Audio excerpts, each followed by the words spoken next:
গল্পকথকে আবার সবাইকে স্বাগত। আজকের গল্প ছোট লোক। গল্পটি নেওয়া হয়েছে বনফুলের শ্রেষ্ঠ গল্পের বইটি থেকে। শুরু করছি আজকের গল্প ছোট লোক। উন্নতমস্তক রাঘব সরকার দুপুরের প্রচণ্ড রোদ উপেক্ষা করে খুব তাড়াতাড়ি পথ হেঁটে চলছে।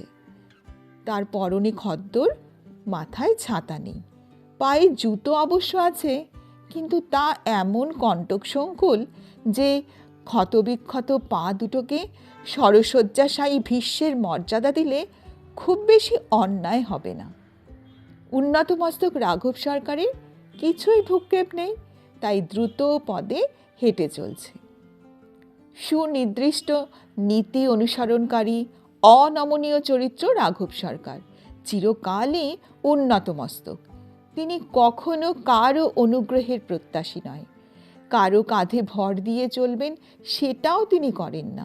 যথাসাধ্য সকলের উপকার করেন, পারতপক্ষে কারো দ্বারা উপকৃতও হন না।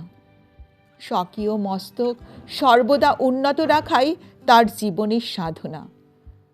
ঠুন ঠুন করে ঘণ্টা বাজিয়ে এক রিকশাওয়ালা তার পিছু নিল। রিকশা চাই বাবু, রিকশা। রাঘব একবার ঘাড় ফিরিয়ে দেখলেন।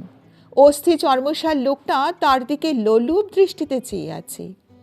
যারা নিতান্ত অমানুষ তারাই মানুষের কাঁধে চড়ে যায়, এই রাঘবের ধারণা।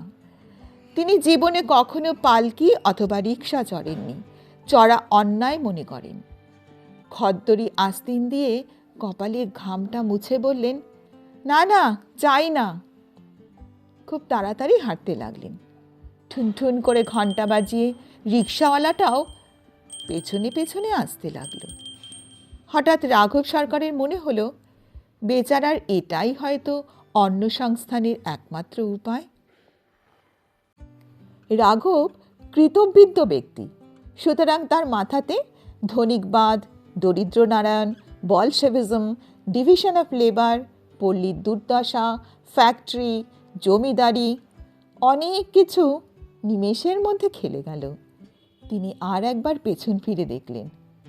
আহা, সত্যিই লোকটা জীর্ণ শীর্ণ, অনাহার ক্লিষ্ট। তার মনে দয়ার সঞ্চার হলো। ঘণ্টা বাজিয়ে রিকশাওয়ালা আবার বলল, চলুন না বাবু, পৌঁছে দিই। কোথায় যাবেন? ওই শিবতলা পর্যন্ত যেতে ক পয়সা নিবি?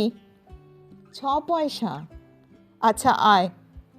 রাঘব সরকার চলতে লাগলো। আসুন বাবু, চড়ুন। তুই আয় না। রাঘব সরকার গতিবেগ বাড়িয়ে দিল। রিকশাওয়ালাও পেছনে পেছনে ছুটতে লাগলো। আসুন বাবু, চড়ুন। আয় না। শিবতলায় পৌঁছে রাঘব সরকার পকেট থেকে 6টা পয়সা বের করে বললেন, এই নে। আপনি চললেন কই? আমি রিকশা চড়ি না। কেন? রিকশা চড়া পাপ। ও, তা আগে বললেই পারতেন। লোকটার চোখে মুখে একটা নীরস অবজ্ঞা মূর্ত হয়ে উঠল। সে ঘাম মুছে আবার চলতে শুরু করে দিল। পয়সাটা নিয়ে যা। আমি কারো কাছে ভিক্ষে নেই না। ঠুনঠুন করে ঘণ্টা বাজাতে বাজাতে সে পথের বাঁকে অদৃশ্য হয়ে গেল। গল্পটি এখানেই শেষ হলো। আমার গল্প পাঠ ভালো লেগে থাকলে লাইক করবেন এবং শেয়ার করবেন। আমার চ্যানেলটি যদি এখনও সাবস্ক্রাইব না করে থাকেন তাহলে প্লিজ সাবস্ক্রাইব করে দেবেন, আর পাশে থাকা বেল আইকনটাও প্রেস করে দেবেন। এর পরবর্তী গল্প নিয়ে আসবো খুব শিগগিরই, তাই সঙ্গে থাকার অনুরোধ রইল।